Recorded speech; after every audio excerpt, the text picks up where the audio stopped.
In this video, we will show you how to uninstall Reveal from your computer. The process is simple. Click on the Windows Start folder and scroll down to Apre Instruments.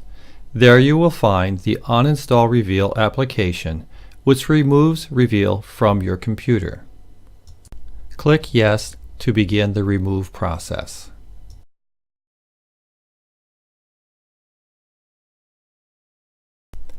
There is one more step to completely uninstall Reveal. Open the Windows File Explorer and select the Apre Instruments folder.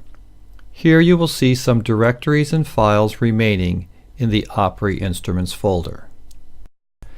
This is intentional, and it is safe to remove them now, or you can leave them in case in the future you want to install the program again.